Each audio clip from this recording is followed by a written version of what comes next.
Actually, I would say that probably I didn't find inspiring 90% of the psychology degree. I was not very excited with it. Back in the day, we used to read a lot of printed books. So these were two of my favorites back in the day. I found and found that became at that time and has been for many, many years probably the most influential figure in my career in terms of being a mentor, an advisor, and a fantastic advocate of our work.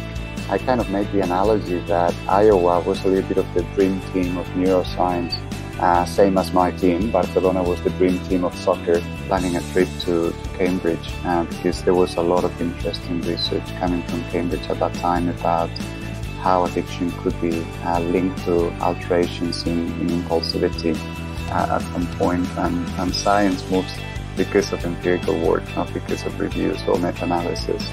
There was a lot of clubbing in Barcelona. The best clubs in Barcelona were around this side of the beach. The hospital where they went when they were intoxicated was right here, and then the research center was right here. So we had a perfect recruitment flow from the clubs to the hospital and to the research center. A lot of researchers shy away from academic positions because they are afraid of teaching, or they are afraid that teaching is going to suck up a lot of their time and therefore it's not going to be a good investment. My experience is kind of the opposite. I have been all over the world, but this was the first time that I arrived to a place and I thought, oh, I could live here. I mean, every time you travel, you're learning something, and every time you get exposure to a new group, you're learning a slightly different way of doing things. It happens to me that I always find more fascinating what other people do than what I do. And I remember Antoine, my mentor in Iowa, telling me, like, if I find a paper that says pure users, I reject it straight away because I know it's not true. His great achievements in neuroscience of addiction.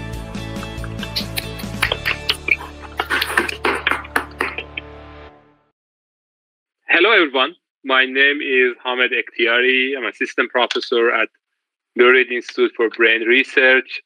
And today we are going to have another talk from ISAM Neuroscience Interest Group talk series in collaboration between International Society for Addiction Medicine and International Brain Research Organization. I'm greatly honored to introduce Professor Antonio Verdejo Garcia from Monash University.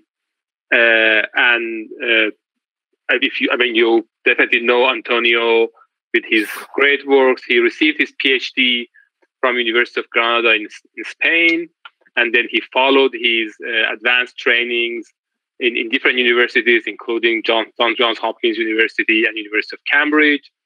And then he moved to Monash University, and now he's a full professor in Monash University.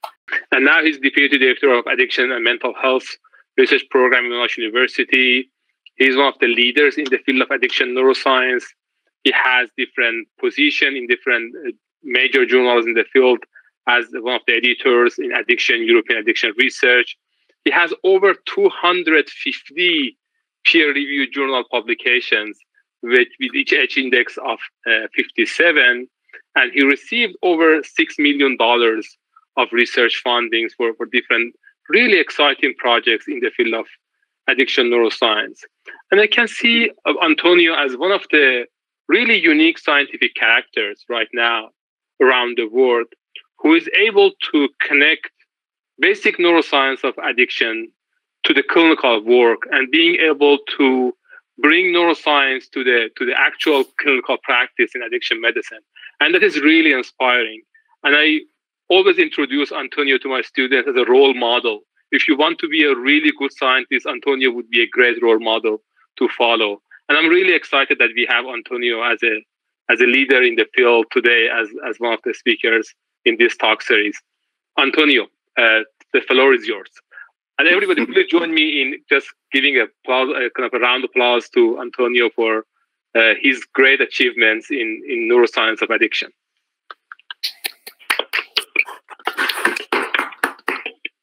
Well, thank you. Thank you very much. That's a very nice introduction. And Hamid, thank you very much for the super nice words, and thank you very much everybody for being here.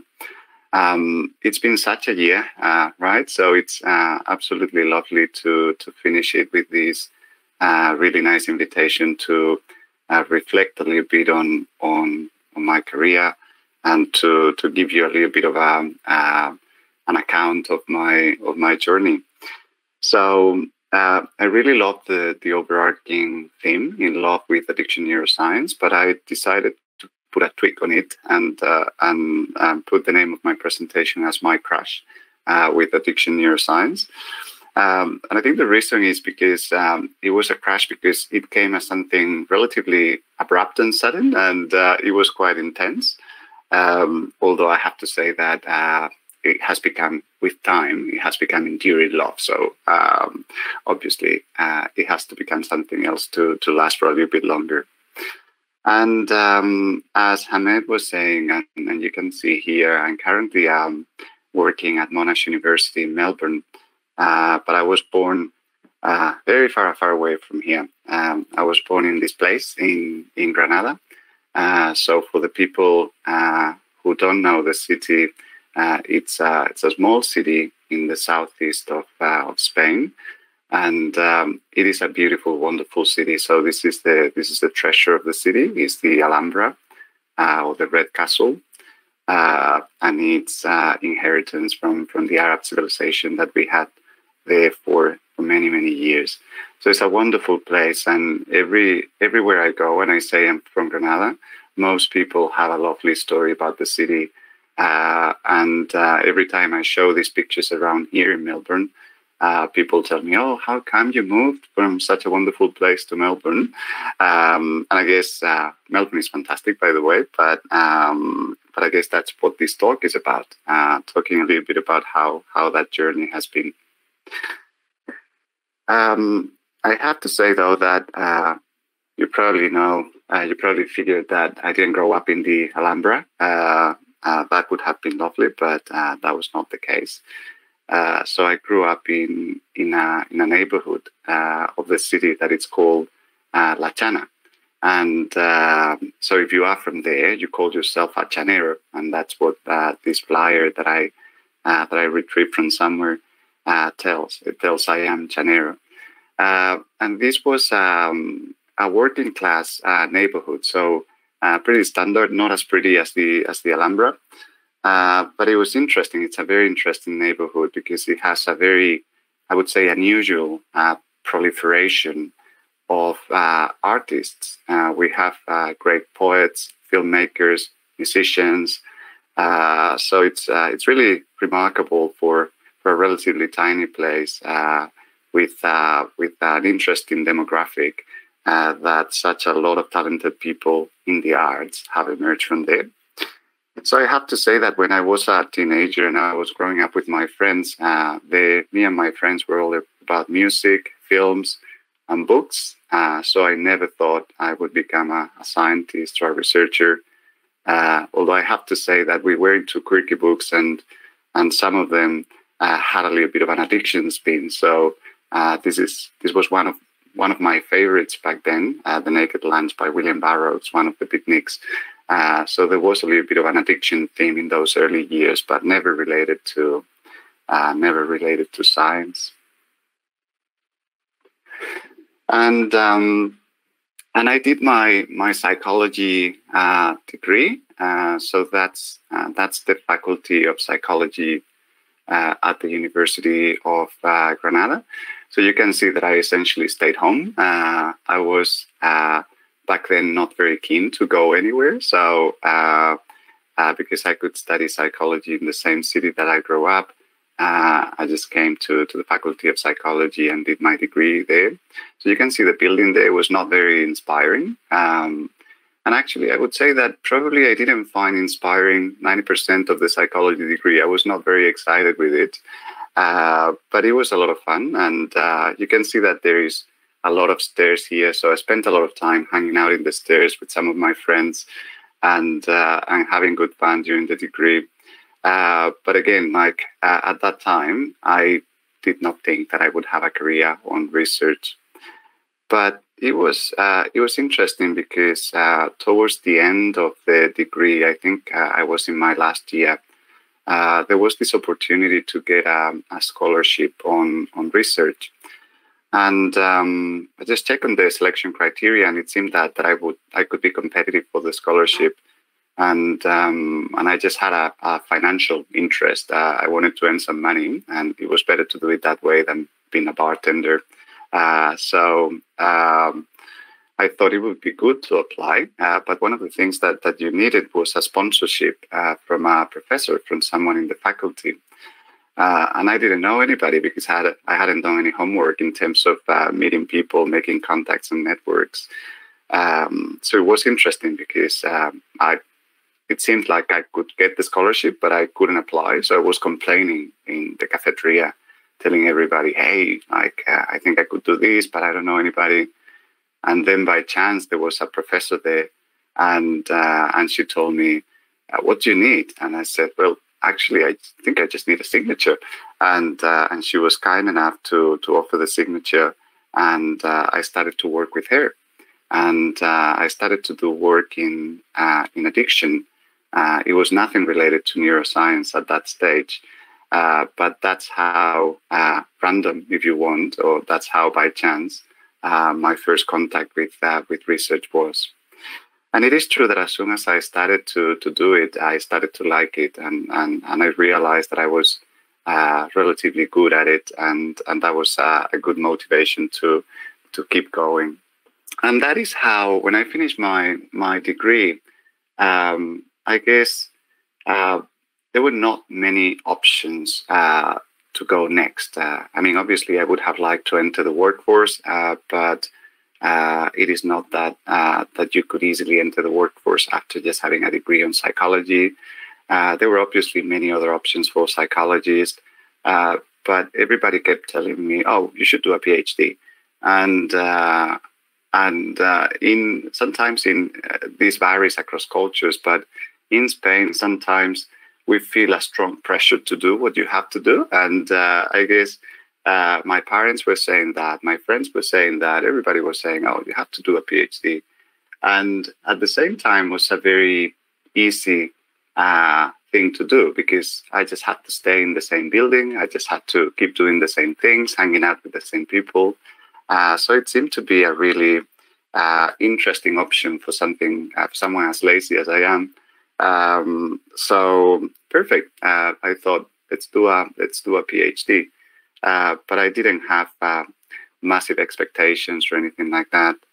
And that's how I started. And back in the day, you needed to do, it was kind of a long journey. You needed to do a couple of years in which you had to do doctorate courses, and then you had to do a minor thesis before actually engaging in a PhD. So 2001 was the first year that I was doing my doctorate courses.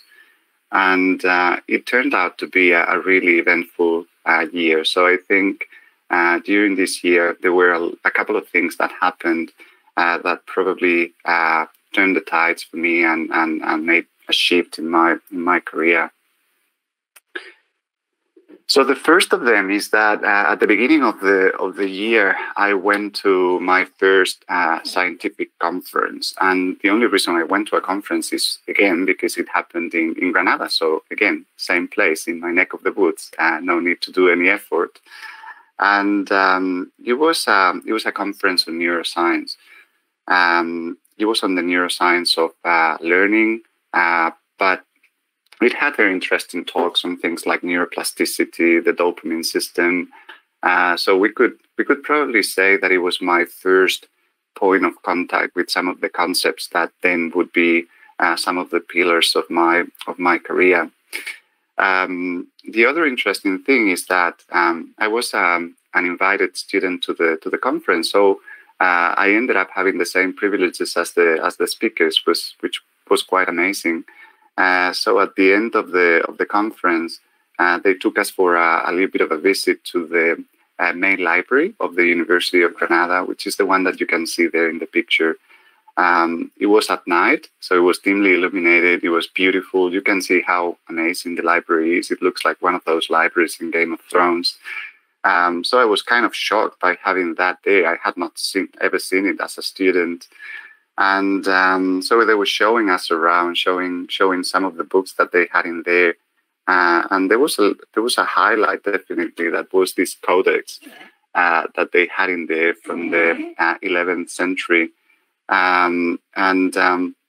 It's a really interesting one. It has different sections, but the one that I'm highlighting here, and the one that impressed me the most, was this section in which you can see in the foreground, you can see everyday scenes. And you can see, for example, these two characters. In this case, they're shopping.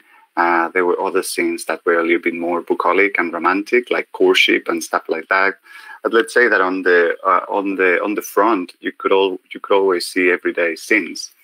But the interesting thing in the codex happens in the background, that you can see that there is some plants, and actually many of those plants had psychoactive properties. And this section of the codex is actually about the psychoactive properties of the plants that are in the background. And the other interesting thing is that depending on the manners and the gestures of the characters, they were somehow signaling what were the psychoactive effects of the plants in the background. So, for example, if there was a hand like this, it meant that the plant in the background was a hallucinogen, or different position of the hand could be a stimulant or a depressant. So I found that absolutely fascinating, and it was probably one of my first points of contact with the psychoactive effects of substances on the brain. Then the second thing that happened during that year was that we had a course from an invited professor from the US. His name is George Prigatano, so you can see him here in this side of the picture. And you can see me here as a young fella having a good time with my colleagues, with my peers in the cohort in the Albaicín, which is one of the historic quarters in Granada. And so in the course with Prigatano, it was really a game changer for me, because it was the first time that I was exposed and that I learned about the principles of brain function and dysfunction. So he introduced us to the Hebbian principles, to the concept of diaschisis, to the deficits that can emerge from brain dysfunction, not only cognitive deficits, but also motivational, affective, emotional deficits. And it was also a really inspiring course in the sense of talking a lot about self-awareness and how in many instances people with brain injuries don't have appropriate awareness about their deficits, which is something that you also observe in people with addiction, but traditionally that had been attributed to things like denial, so that type of psychodynamic explanations. So it's really, really interesting to think about self-awareness as something that can be eroded, that can be impaired as a consequence of brain dysfunction. And I guess this was the first time that I realized that the behavior and the deficits of people with substance use problems had some analogies, had some resemblances with those of people with certain brain injuries, with certain brain dysfunctions. So it was really a game changer, and it was the first time that I started to think about addiction neuroscience. It was not formulated as such when I was in the course, of course, but it was the first time that I thought along those lines. At that time, I was already very into it, and I was doing some readings as well. And this is something that I don't know if the young fellows do anymore, but back in the day, we used to read a lot of printed books. So these were two of my favorites back in the day. So on the left, you can see Affective Neuroscience by Jack Panksepp, which was, and it is still, like a really inspiring book. It's an amazing book, explaining like everything that you never heard in the degree, because I think psychology back in the day was very geared towards cognitive psychology and experimental psychology. but you don't hear a lot about affective neuroscience and how emotional systems, emotion regulation, like motivational systems, are really well preserved across species and play an incredible role in the formation of personality and of course in healthy functioning, healthy mental health. So that was a game changer for me. It also has the most articulate and beautiful description of the dopamine system that I've seen in written. And Panksepp calls it the seeking system, which I think is a much more accurate label than the ones that we use frequently, like the reward system or the hedonic system, depending on who you read. So it was a really, really inspiring read. And the other one is this book. It's called Affect Regulation and the Origins of the Self. And it was also a novelty for me because a lot of what I had read in neuropsychology and neuroscience was about language and cognition. And it was predominantly, let's say, based on the left side of the brain. And this book was an inspiration to understand how affective system and how affective regulation system developed in early life and developed through interactions between babies and mothers or caregivers. And it was really interesting. Many, many years afterwards, I was speaking with a colleague that works with moms that are addicted to heroin, and they still work with this book to teach them how to have adaptive interactions with their babies to make sure that they have a healthy development of affective regulation systems. So it was really a game changer as well in terms of understanding how different systems of the brain work, operate, interact, and to kind of go outside the box of cognitive neuroscience and trying to understand much more motivational and emotional systems.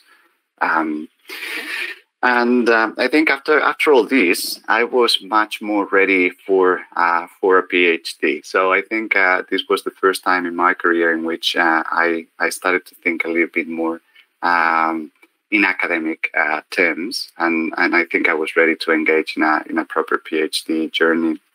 And that's what happened between 2002 and 2006. And what I decided to do is I had been working in addiction. I had developed a passion for neuroscience and neuropsychology. And at some point, it was kind of a no-brainer to think, okay, let's try to merge these two things. And let's try to study the neuropsychology of addiction. And let's try to understand some of the deficits that are associated with long-term drug use and that go beyond acute effects and residual effects and maybe stay with the individual for a little bit longer and impact on their lives in a very significant way. And I have to say that we were very lucky that research interest overlapped with a clinical problem that was voiced and conveyed to us by some of the clinicians that were working in addiction treatment settings. So this is one of the places where I did my PhD. It's a therapeutic community, again in Granada. So you can see it's beautiful scenery around. So what the clinicians in these therapeutic communities were telling us is that they were investing a significant amount of energy, really intensive interventions, and really cutting-edge interventions. I mean, they were doing a lot of stuff that now it's considered to be trendy. They were doing meditation. They were doing exercise. They were doing a lot of really fancy stuff. And they had the feeling that patients improved a lot during the time that they were with them. And after the treatment, they were really well equipped and cognitively really, really proficient, and in terms of social skills and everything else, you name it.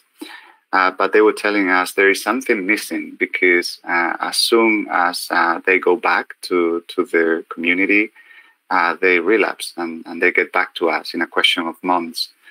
So clearly there is something missing in everything that we're doing, and we don't know what it is. So that was great to have. I think I didn't realize how important it was to have that alignment between my research interest and the clinical problem at that time, but it was just fantastic in order to get the clinicians engaged and the participants engaged in the research. And from the very beginning, I realized that they were right, that there was something fundamentally wrong about the decision-making processes of some of the people undergoing addiction treatments, of some people that had been experiencing addiction problems for some time.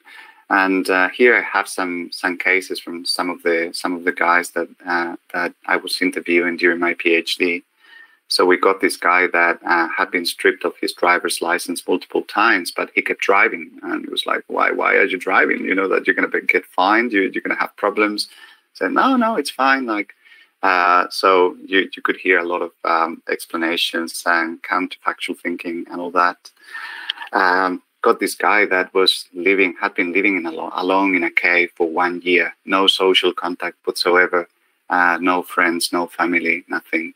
We had many guys, this was not just one guy, we had many guys that took drugs during a therapeutic leave while on mandated treatment, which essentially meant that they were immediately back to prison. So such a drastic thing, and they knew that was going to happen, but still couldn't resist the craving or the compulsion to take the drug, and eventually come back to prison. And maybe a more humorous one, we had this guy that sold his business and invested all his profit in breast surgery for his girlfriend, and left with no money and no girlfriend, and still, like, he was telling me that he thought it had been a very good decision to do this. So you can see how it was pretty clear to me that there was something fundamentally wrong in some of the thinking processes underlying these decisions. And around that time, there was this special issue on cerebral cortex that it was called the mysterious orbitofrontal cortex. This is probably the journal issue that I have read most times in my life, and I think even if you go back to these papers now, I think they're still relevant and they're still timely, and I think all of the contributions were fantastic. So can't remember all of them, but I think I read all of them maybe 10 times, and I always found something fantastic about them. But there were two of them that were particularly influential. So one of them was work by E.D. London that had been doing brain imaging in people with addiction for some time, studying decision-making processes in people with addiction, together with Karen Bowler, that was one of my mentors later on in my life. And then there was another article by Antoine Bechara and Hannah and Antonio Damasio, that was about how patients with lesions in the ventromedial prefrontal cortex, they display decision-making behavior and really abnormal, bizarre decision-making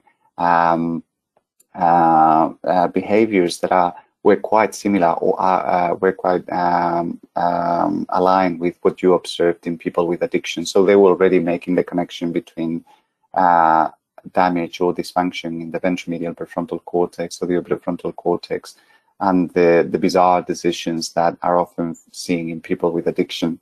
And then I thought, here it is. These guys got it. These guys know what's going on. And I thought I have to go and work with them. I have to try to learn from them and see if I can understand what's going on in terms of the decision-making abnormalities in people with addiction. And that is how I went to Iowa. So I had the opportunity to do some travel during my PhD, and this was my number one and only preference, to go to Iowa and try to learn from Antoine Bechara what was going on in terms of the decision making of people with addiction. I have to say that I didn't know anything about Iowa. Probably the only thing that I knew is that there were a lot of cornfields, and that was about it.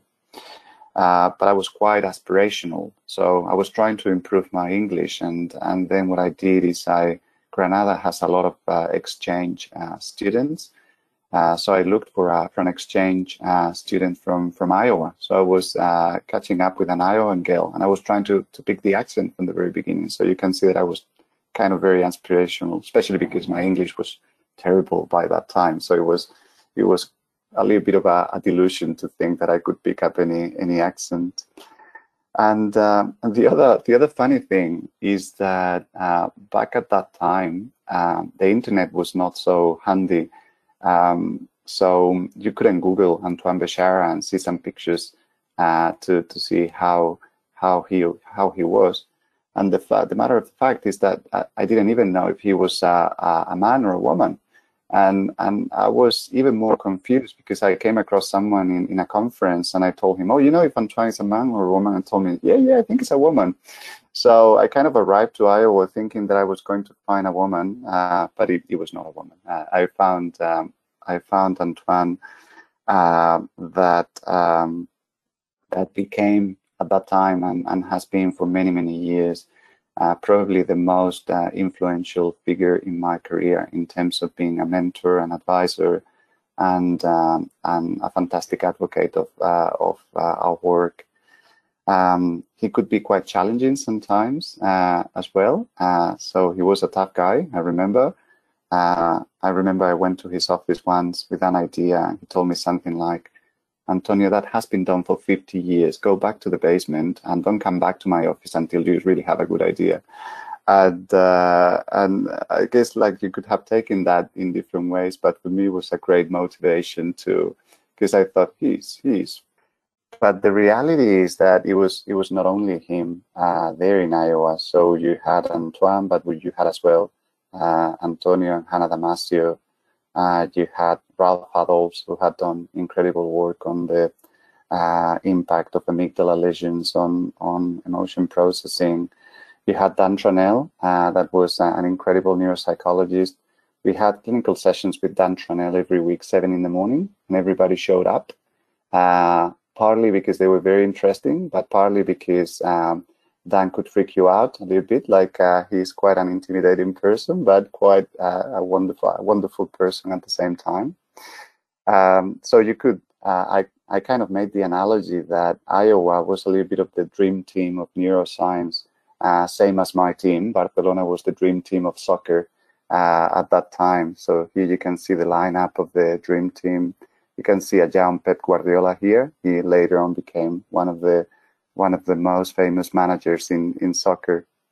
So it was a really wonderful time, and it was definitely a career-changing move. The time that I spent there with these guys, learning, the whole group was inspired and working towards an idea. That was the idea that decision-making was influenced by emotional markers, by emotional signals that sometimes can go wrong, but most of the times they play an adaptive purpose and help you to make adaptive choices. And that is how we formulated this adaptation of the somatic marker model to addiction. And the main premise, which is still valid, is that because drugs of abuse essentially mess up your emotional systems, they interact with your affective systems, then that emotional feedback is conveyed back to the brain and influences the way you process emotions and the way you make decisions. And that was fundamentally wrong in a lot of the patients that we saw during my PhD. So after being in Iowa for some time, I came back home, and I had a little bit of an existential crisis, if you know what I mean. I think like on the one hand, after being exposed to such a fruitful and rich environment, everything home looked a little bit dull. Like I didn't find the type of excitement, the type of academic excitement that I had found previously. And the other thing is that I had a little bit of a crisis around whether I wanted to be an addiction neuroscientist or whether I wanted to be a neuroscientist, period. And I guess that was motivated by my exposure to a much broader body of work. That was the work that was done in Iowa that encompassed from brain lesions to animal work to mental health, addiction, etc. So it was much more broad than my little world had been up to that time. I wanted to reflect on this because I think, especially for the young folks listening, I think having this type of crisis is something that I would say is relatively common. I have seen it in many of my students afterwards. And what I would say is it is fine to have them. And I think it's a very interesting period for self-reflection and probably to qualify some of the decisions that you have made and try to reflect about what is going to be the future. But my advice at the same time would be don't stay there in a crisis for too long. Just keep moving. At some point, you just have to keep moving and keep doing things. And that's what I did. I thought, okay, I've invested enough in addiction neuroscience, so let's continue with this and let's try to do more interesting stuff. And so the next thing I did was planning a trip to Cambridge because there was a lot of interesting research coming from Cambridge at that time about how addiction could be linked to alterations in impulsivity. And I was working in this beautiful building, the William Hardy building, and I met this person here, Luke Clark, that was again kind of a mentor for me, even though we were about the same age when I met him, but he was and still is wiser than I am. So it was really great to have the opportunity to have the fact that we had more or less the same age was great as well, because we like to spend time together. So we caught up a lot, like both academically and socially, had a lot of chats about addiction, about the reward system, about impulsivity. And I guess a lot of that work consolidated into this review that we published back in the day. It became quite influential for us because in the review we kind of set the scene for a lot of the work that both Luke and I did afterwards. So it was almost like a research roadmap or a research map of what we would like to do in the future. But at the same time, it became quite influential generally because it has become a classic in terms of citations. It has a lot of citations, and I think probably that's another interesting piece of advice that I could offer some of the young folks listening. I think it makes sense at some point early in your career to try to do a review that is really meaningful and defining of the type of work that you want to do in the future. And if it's meaningful enough, if it's not just an overview of the literature, if it's something that identifies novel strands of evidence that can lead you into resolving questions that are still untapped, I think it's a very good way to gain citations and to gain impact. So it worked really well for us, and hopefully it can work well for other people. What I would say, though, is just do 1 or 2 reviews. Don't do any more than that, because they become a little bit boring at some point, and science moves because of empirical work, not because of reviews or meta-analysis. Finished my thesis. I was ready for a postdoc, and that was a period of a lot of anxiety, I guess. So every time I see this in colleagues or students or mentees, it kind of resonates a lot with what I was experiencing back at that time. So you finish your PhD, you don't know exactly how the future is going to look, a lot of uncertainty, not clear prospects. So obviously I was experiencing the same type of anxiety that everybody else does. I was lucky, though, again, like Antoine came to my PhD defense. He was part of my examiners in the panel. And I had a chat with him, and he put me in a completely different mindset. He told me, look, Antonio, you are at the peak of your academic productivity, at the peak of your career. Now you just have to apply for a bunch of options. You're going to get a couple of possibilities, and then you start to negotiate and get what is the best for you. And to get that type of input, to know that somebody else thought that I could be in control, and I could actually, keeping an open mind, I could apply for a number of different options, and then being able to select the one that it was more strategic, that it was better for me, and being able to academically and financially negotiate with some of those options was something that it had never occurred to me before. And that reduced a lot of the anxiety. And of course, I kind of followed the advice, and that's what I did.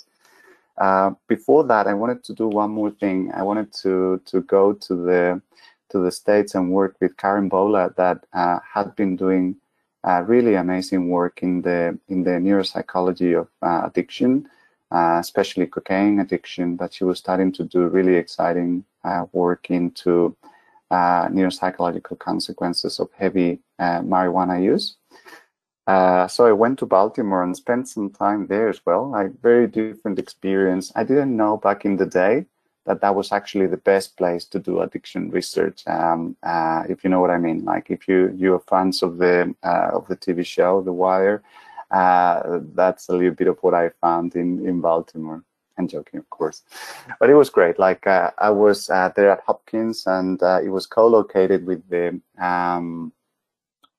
intramural research program of NIDA. So I had the opportunity to meet a lot of the people working in the National Institute of Drug Abuse. I met Jean Cadet, which was incredibly nice. He was another of the speakers in this seminar series. And again, it was a really, really productive time that I spent there.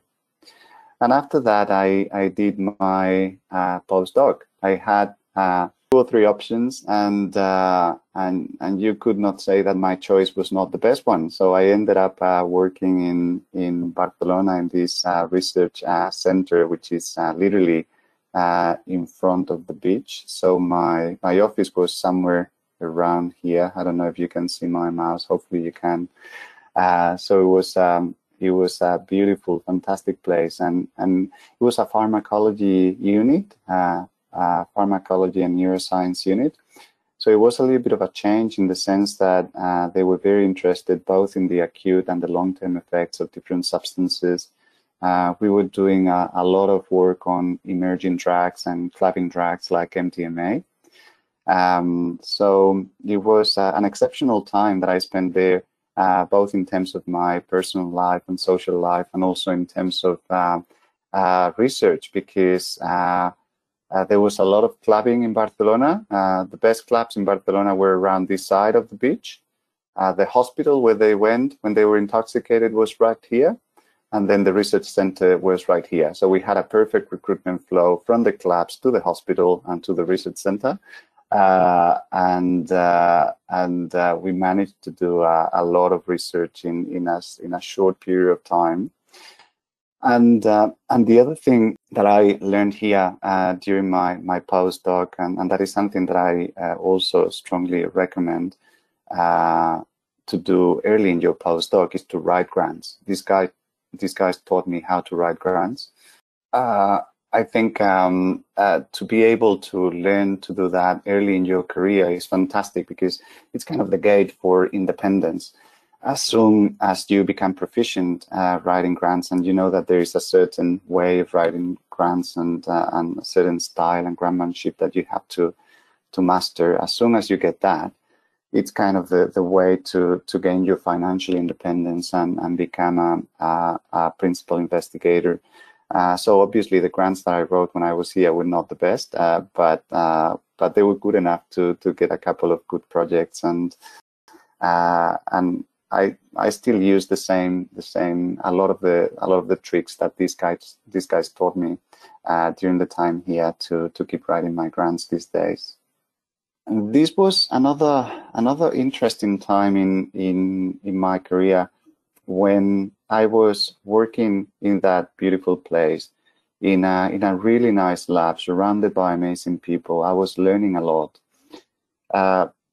But I started to have opportunities to apply for academic positions in the sense of like the traditional academic positions.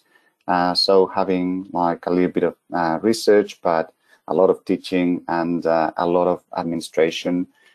In Australia, we call it leadership. In Spain, it's just bureaucracy. But a little bit of a mix between different things. And I know, because I've seen it many times afterwards, and I've seen it in my students and my mentees, that a lot of researchers shy away from academic positions because they are afraid of teaching, or they are afraid that teaching is going to suck up a lot of their time, and therefore is not going to be a good investment. My experience is kind of the opposite, because all that is true, but I think moving from a postdoc to an academic position gives you a lot of independence and a lot of opportunities to do your own research and to create your own lab or to create your distinctive line of research. Because when you are a postdoc, I mean, there's subtleties in this, but you're always the postdoc of someone, or you're always the postdoc of a particular lab. But if you take up an academic position, then you become the person that can lead the group, or that can drive the research, and that was my main motivation to leave the beach, to have a position in which I would have the freedom to drive my own research and create my own group. So I accepted an academic position back in Granada, and I started to create my own lab. I have to say, though, that that wouldn't have been possible without the friend of these two guys. Because one of the things that I wanted to do at that point in my career was I wanted to do more imaging work, and I wanted to test some of the hypotheses that we had developed about brain function. I wanted to see if that was the case, if some of the deficits that we had hypothesized were actually true. And so here on the left, you have Emmanuel Stamatakis, who was a brain imager I had met during my time in Cambridge. He's an incredible scientist, very modest in my opinion. He's also a wonderful person, incredibly generous. So he was one of the enablers of the creation of the imaging setup that we developed in Granada.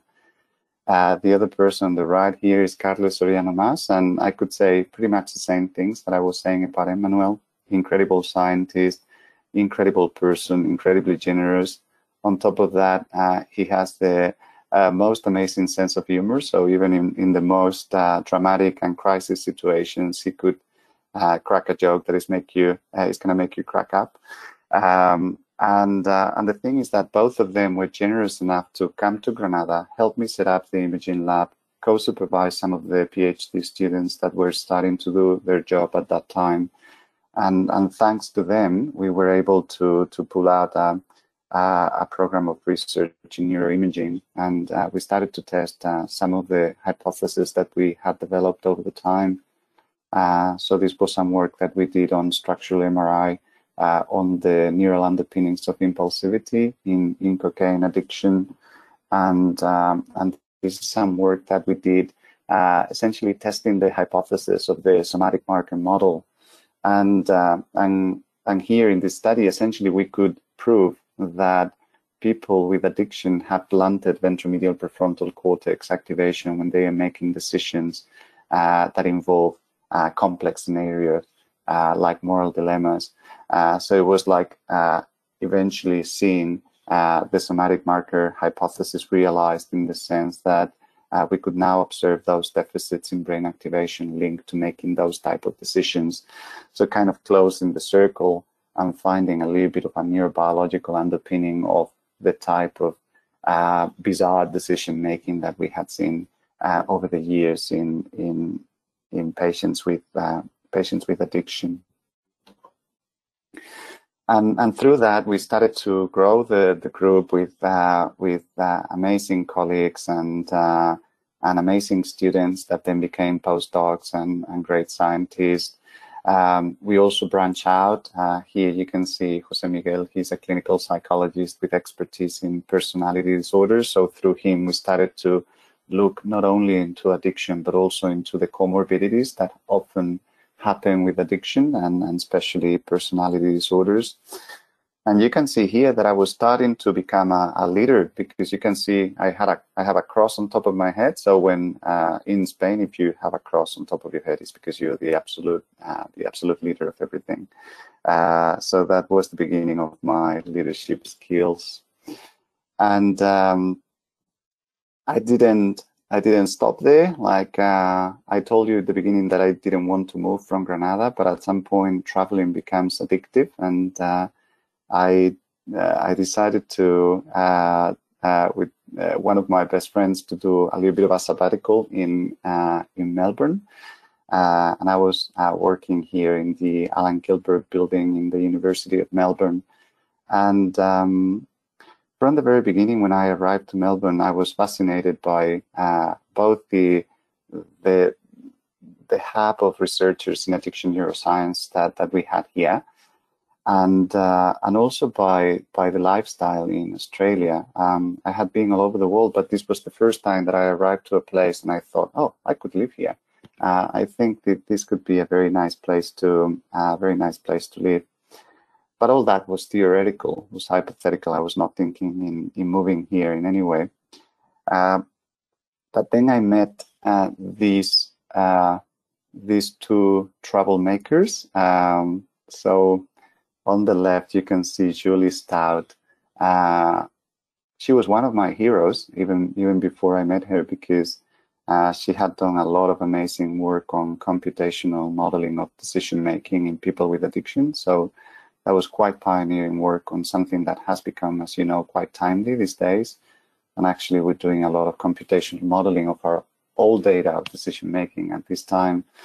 And Julie was the research director at Monash University.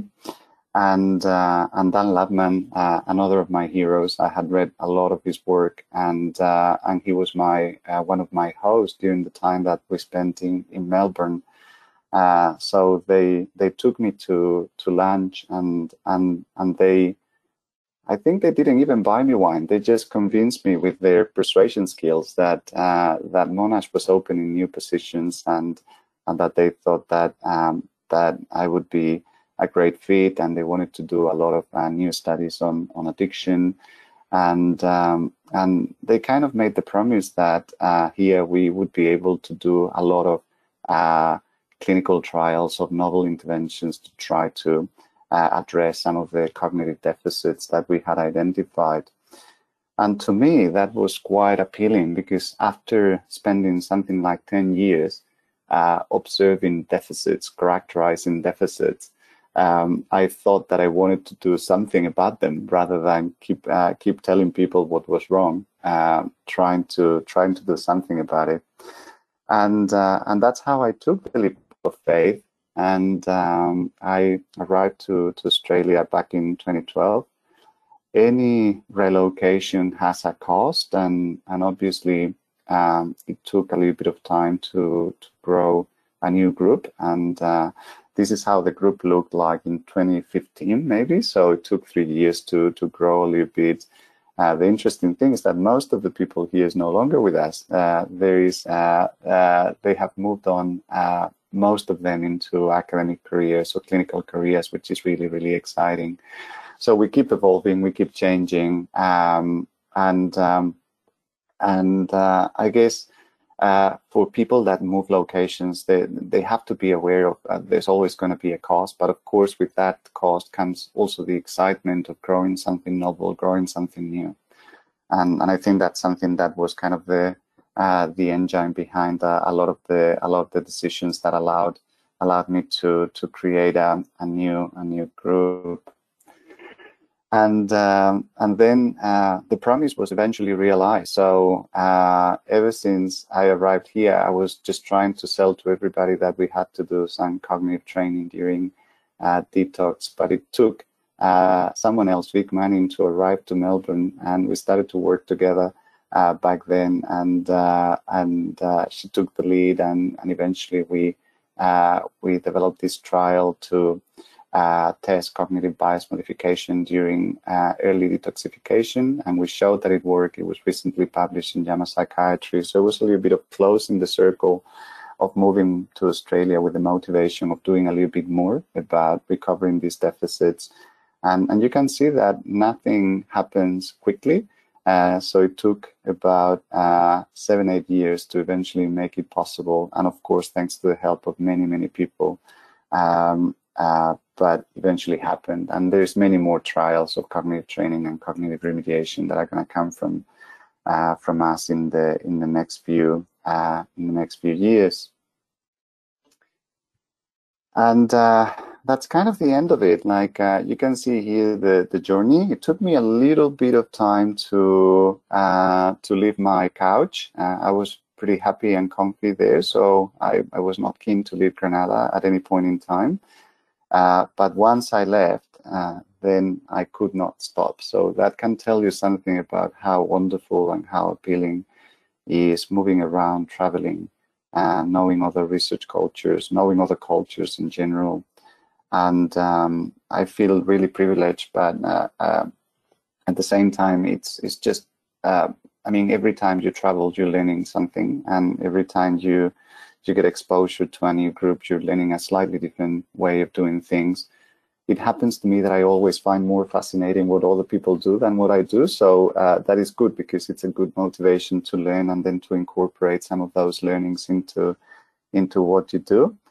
And I guess the other really good thing of traveling and moving around and working around different labs is that obviously you go to certain places, but then the networks that you form are even much larger than those places that you go.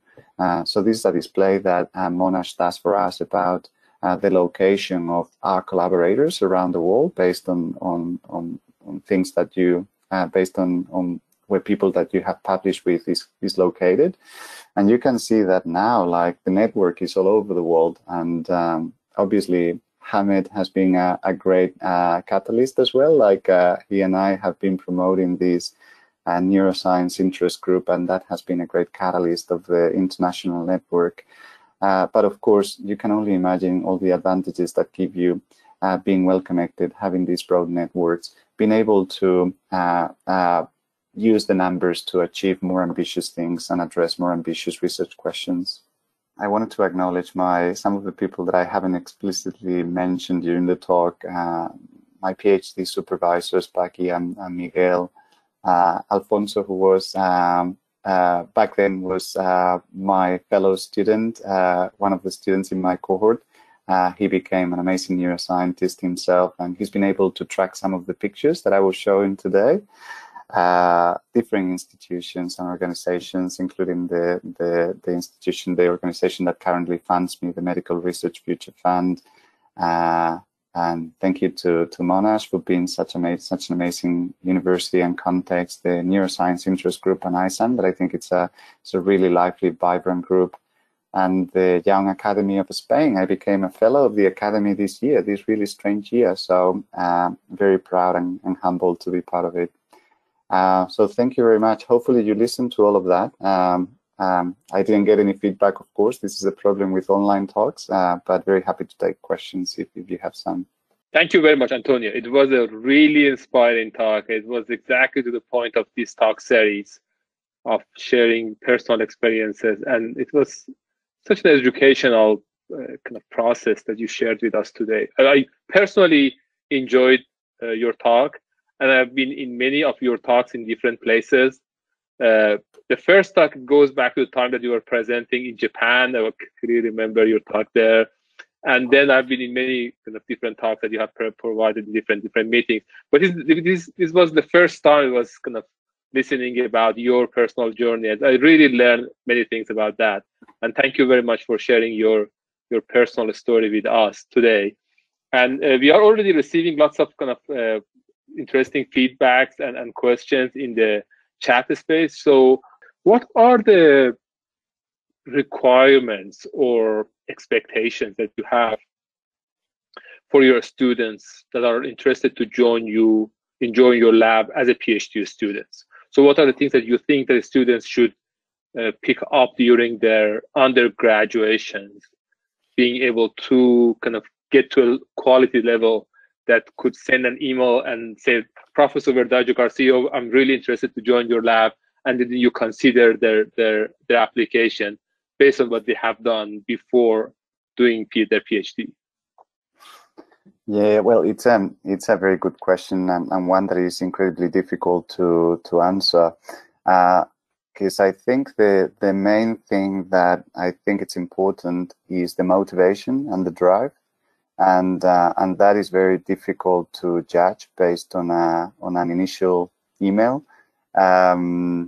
So definitely, I mean, I think there are a number of things that are important, and I think like the ability to show your interest in the area, the knowledge about our group and the type of work that we do, and why like that could be a good fit for the student.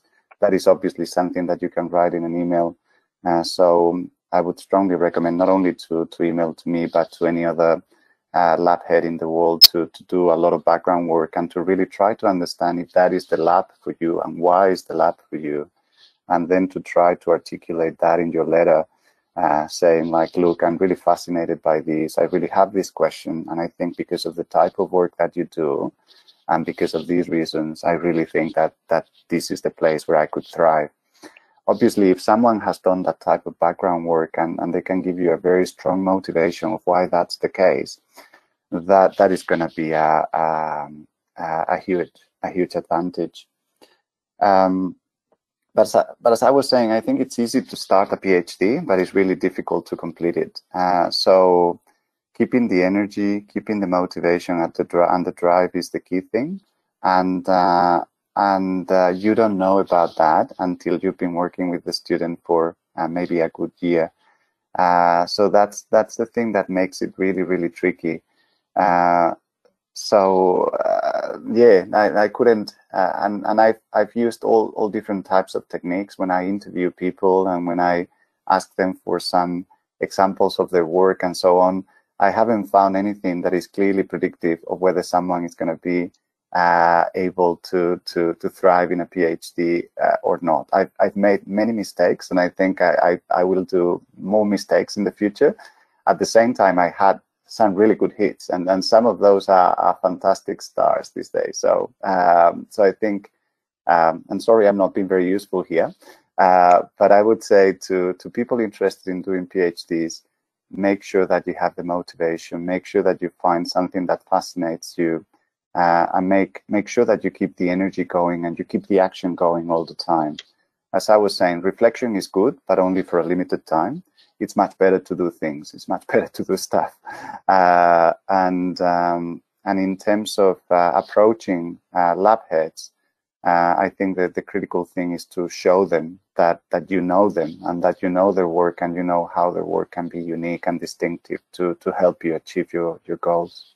Thank you, Antonio. I have a follow-up question on that question as well. And Irene is going to also ask a question. Yeah. But the question I have that might be kind of the follow-up question would be about, what are the qualifications that you are expecting a PhD student to gain during doing a PhD? And what are the things that you think that kind of, if something like having at least something like a checklist of the qualifications that you are expecting your students to acquire during 4, 5, 6 years of doing PhD with you? Well, it's interesting that you say 5, 6 years, because in Australia we do PhDs in 3 years. So that is absolutely nuts. But I mean, not necessarily a checklist of qualifications, and I think it hugely depends on the type of project that you're doing. And one of the characteristics of our lab is that we're quite broad in the type of projects and the type of interest that we have. We do some basic fundamental science on things like neuroimaging or cognitive dysfunction. We do clinical trials. We do a lot of intervention work as well. We play with innovative technologies as well. So depending on the project, there's going to be a different skill set that is going to have to be developed. But I think probably these days and always, I guess, like there's been some general skills that are really important, and of course, data management and data science is one of them. Coding is one of them. Writing is one of them. And general use of technology would be one of them as well. So I think those things are really important. They all can be learned, but it is good if someone comes to you with already a very good background of data science, with good writing skills, and with the ability to use novel technologies in a way that it's conducive to conduct research. Thank you very much, Antonia. Irene, do you want to ask your question? Okay, so this is a clinical question. Do you find that alcohol, or is it any other drugs that are most damaging cognitively? Is it alcohol that damages people most cognitively over years, or what do you think? Yeah, well, it's all a question of how much alcohol you take, or how much of other drugs you take. But it is true that alcohol is probably one of the substances that is able to generate a greater level of brain dysfunction and a greater level of neuropsychological impairment. We have also done a lot of work on stimulants. And when I started my PhD, with the expectation that maybe opioids were going to be incredibly harmful to the brain. And we had a group of stimulant users and a group of opioid users. And it turned out that the group of stimulant users were more impaired than the group of opioid users to similar levels of substance use. So we have seen that substances like cocaine and methamphetamine and alcohol, as you mentioned, are really, really harmful to the brain. But it would be difficult to do a little bit of a ranking, but definitely like high levels of alcohol use, high levels of stimulant use, and of course as well, high levels of opioid use can generate different degrees of brain dysfunction and cognitive impairment. There is a lot of moderators in that relationship, and a lot of the research is about understanding what are the factors that moderate those links. But yeah, alcohol and stimulants are my favorite ones in terms of of knowing that they're going to generate a level of dysfunction that is going to be clearly observable. Okay, yeah, I think that's consistent with what I think sort of from my clinical work.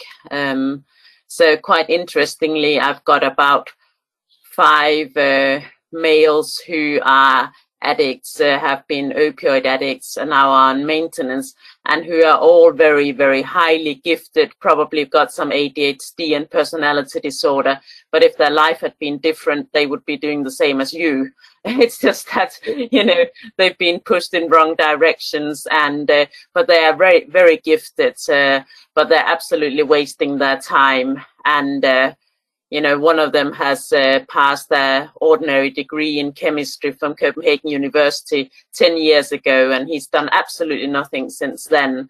But he's still clearly very gifted, but he's now on a pension, sort of retirement at a year of 40 or something like that, 40 years age. And yeah, it's really sad that, you know, some things make people waste their lives. But yeah, I mean, some of them actually still cognitively could function, but they've destroyed a lot of their social relationships and everything. So yeah, that's how it goes. Yeah. So, Hamid, this is something that we could think about. Like the other day, I got a question as well from a clinician, and they told me if there is some educational material that can tell them like what are the key deficits that they're expected to find with different profiles of substance use. Maybe that's something that we can produce and distribute, because I think it would be useful knowledge for a lot of clinicians. As you said, like the interesting thing about addiction is that oftentimes it's not just addiction. Like you have a number of other neurodevelopmental and a lot of mental health issues that are kind of concurrent with addiction, and that's what makes it really interesting from a psychopathology perspective. But also, it's what makes it incredibly complex in terms of the clinical presentation of these people. And I think doing research in that space is really challenging because you have to embrace the complexity and try to understand the complexity rather than thinking in maximizing control and trying to get the I remember when I started my PhD, there was a trend to try to find samples of pure users of something, and I remember Antoine, my mentor, and I were telling me, like, if I find a paper that says pure users, I reject it straight away because I know it's not true. and that is pretty much our experience. Is hardly impossible to find a sample of pure users of something. And people use many different drugs, oftentimes just based on opportunity, not based on any particular inclination. And that makes it really hard to then understand and ascertain what is happening there. But that's our job. Yeah, and Antonio, I mean, based on, we had this discussion in ISAM Neuroscience Interest Group in terms of how we might be able to develop instruments for assessments beyond what we already have. And Antonio is leading that idea. So I hope that kind of in the next couple of years, we will have new instruments by Antonio that could be used in the clinical world, specifically for substance users, in a way that people can use around the world. And I can see there are many other questions. Dieter, do you want to ask your question? Yeah, Antonio, I'm wondering, with your experience over the years working in Europe and the States and in Australia, do you see in kind of broad terms different kinds of approaches to what the different geographies think about treatment of alcohol use disorders? We had some discussion about it at some point. Yeah, I mean, in terms of the, absolutely. I mean, I found different research cultures and approaches, like, for example, even within countries. For example, the place where I did my PhD, it was a neuropsychology group, and we were very focused on the neuropsychological harms associated with substance use. Then when I did my postdoc in Barcelona, they were a pharmacology unit, and they were all about fun and games sometimes, about like, oh, how MDMA can create these fantastic acute subjective effects. And it was kind of a spin in my way of thinking. It was like, oh, this is on top of harms. Of course, people take drugs because they are fun. So we have to understand the fun as well if we want to understand the long-term harms. And then, for example, I found a great contrast in terms of the concept of brain dysfunction as a key factor explaining addiction between the US and Australia. So that is a notion that in the US is very well accepted, that brain dysfunction underpins addiction, and then you can call it dysfunction, disorder, disease. I think that is just semantics, but it's not important for me. The important thing is that there is an alteration to the brain that underpins a lot of the addiction-related process, decisions, chronicity. But in Australia, that vision is very contested, and there is a lot of people that think it's all about the social elements, and that we're essentially wasting our time just doing neuroscience. So that has been quite challenging sometimes to try to. And I think this was the first time that I was in the position that I had to convince someone that my work was relevant, because up to that point, everybody thought that it was relevant. So that was an interesting one. In terms of treatment approaches, there's also massive differences. Like, for example, in Europe, at least in Spain, the public system for addiction treatment is excellent. I mean, you have very well coordinated. They don't think it's excellent, but I can tell you it's excellent. They have very well coordinated and integrated systems, from the public outpatient system to the residential treatment system. People don't have to pay a dime for that. Like, they can go to really amazing treatment facilities for free, and that is a fantastic space for research as well, because you have the you have the opportunity of collaborating with a couple of public clinics and get a lot of participants through that. Whereas in other parts of the world, it varies a lot. I think in the US, it depended a lot on whether you were connected with a major hospital. And for example, in your case, in UCSF with the VA, in Iowa, we were in a tertiary hospital as well. It was really easy as well to connect research with treatment. But again, here in Australia, it's a little bit more difficult because the treatment system is a little bit disjointed. So you don't have one major public system. You have like 20 NGOs that operate in a pretty independent fashion. And that means that if you want to do proper research, you have to convince 20 people rather than convincing one people. So yeah, a lot of variations in different places, and obviously that has a huge impact on your ability to conduct research. And we have a question from Amir Rezvani from Duke. Amir, do you want to ask your question? Okay, thank you. Good afternoon, everyone. That was a very nice talk. Thank you so much. I have a question. There's an issue here for several years in America about the legalization of marijuana. And several states have legalized it, and there are some issues, political issues. And so I want to see, what do you think about that? About the legalization of marijuana. We have, let me tell you some stories about our research. We have done some research on, the effect of marijuana, maternal use of marijuana has been documented for many years, but not too many people have looked at the paternal use of marijuana on children, siblings. And then we have done some experiments on rats, and we show that, we published it recently, that paternal use also has some effect, behavioral effect, cognitive effect on offsprings. So I just want to see, as a addiction scientist, what do you think? I am for it actually. So, but what do you think? Well, that's really fascinating research. Congratulations. That sounds super interesting. Yeah, well, my opinion on legalization, I don't know if that matters a lot. I think like the simple fact is that, when you legalize a drug, that drug is going to be more used. So you just have to be aware of that. And I think then probably the key thing for us as researchers, but also, I guess, health providers, the key thing is if you legalize a drug, I guess you have to be ready from a health perspective to address some of the potential health consequences that is going to have. And if that is the case, and you can decriminalize, or you can legalize in a way that is not impactful from the point of view of the health of potential consumers, I think that is fine.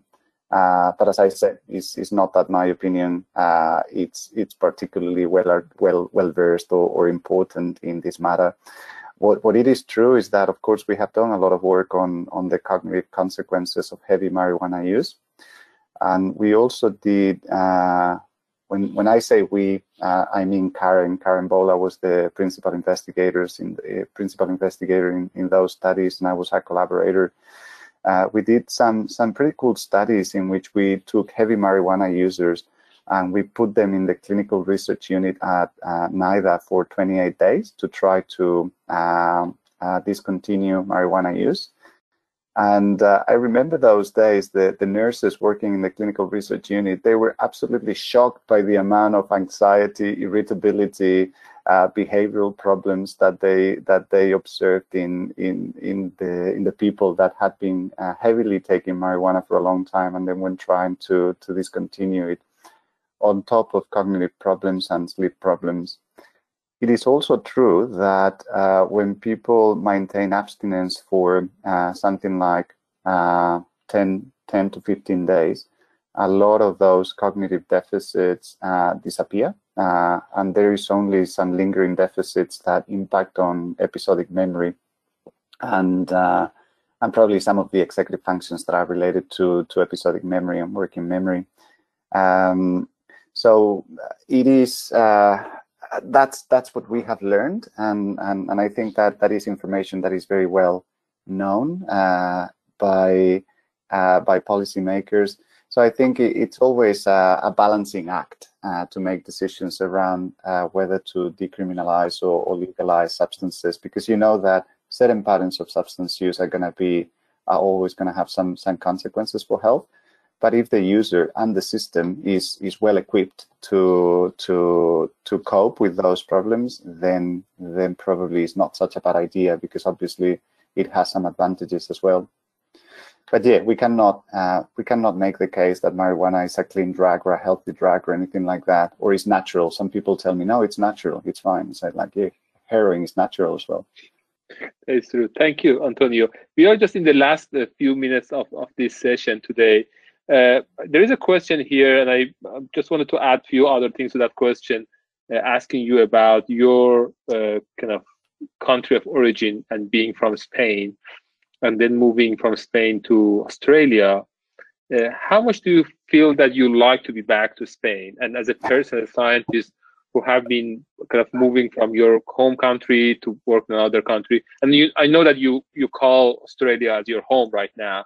It might be a personal question, you can just decide to answer or not, but I was interested to have your reflection on that kind of immigration issue and your kind of connection to your roots.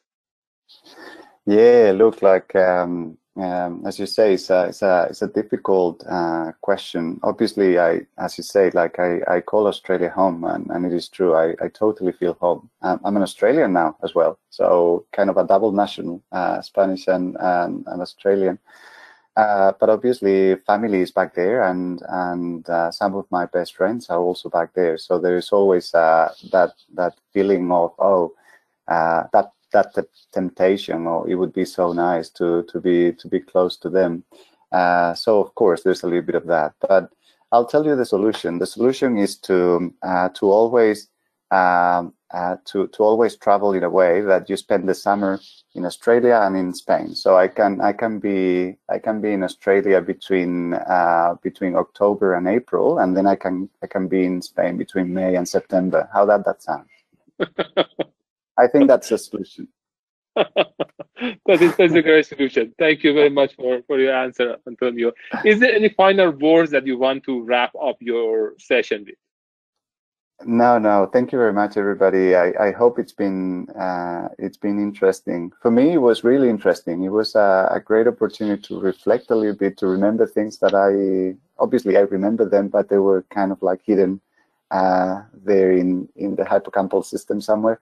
And it's been a lovely way of kind of finishing the year. It's been such a challenging year for everybody, I guess, and having the opportunity to do this almost right before the Christmas break, it's been a blessing. So thank you very much, Hamid, for organizing and hosting. Thank you very much, Antonio, for accepting our invitation, and it was a really lovely and inspiring talk. Thank you very much for joining us today, and thank you very much, everyone who was kind of supporting us and was joining us today. Because of the holidays, we're not going to have a talk in January. The next talk will take place in the 4th of February, and it's going to be by Dr. Sylvia Cruz from Sinvestav, Mexico. So yeah, we hope that we will see you there. And these talk series are planned until July 2021. So stay with us until then, and maybe we would also continue after then. So yep, thank you for being with us. I'm going to send you an email regarding that, and I'll put the iSemnic email in the chat box if anyone is not in our let's say in our mailing list already. So please send us an email and I'll add you to our mailing list, and we'll be in touch. And please follow us on YouTube. We have a YouTube channel, and we will post Antonio's talk in the YouTube channel. So please share Antonio's talk with your students and your colleagues, and let them kind of learn from Antonio and his personal experiences. Thank you very much, everyone, for joining us today. Have a super nice day. Thank you. See ya.